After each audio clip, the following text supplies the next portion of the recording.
Episode 3.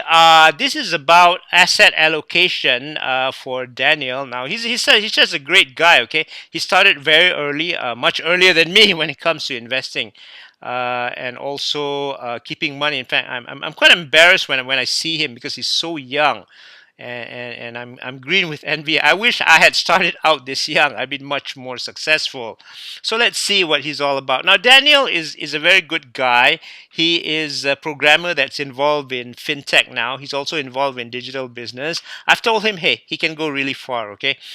Because in his career-wise, because he's in the right industry, I think it's fintech. There's going to be a lot of changes coming there. So for Daniel, hey, focus on your career. You know, your career is going to bring you much more. On the other hand, he also has a small digital business which is building quite a big fan base. So again, do this to hone your skills. And he also has a small investment portfolio, and I must say that I'm quite impressed. He invests in unit trusts, and he knows some rudimentary rules of asset allocation, and that's what we're going to help him out in this presentation.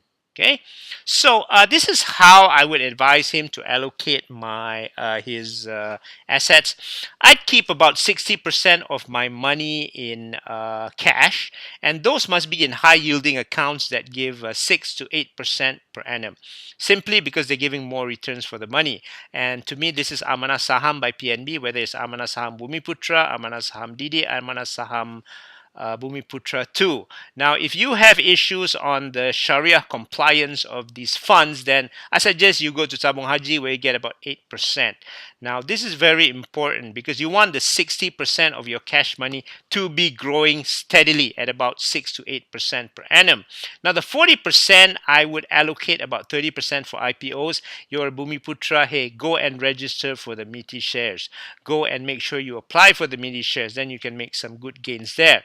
And of course, 10% should be shares, as in my previous presentation with Amin and Taufik.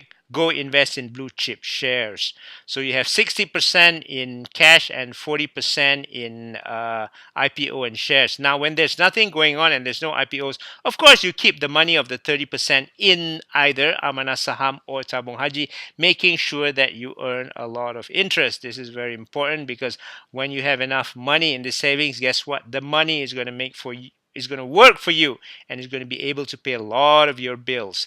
Now, Daniel is also involved in unit trusts. For young people, hey, I'm going to be straight. I do not like unit trusts.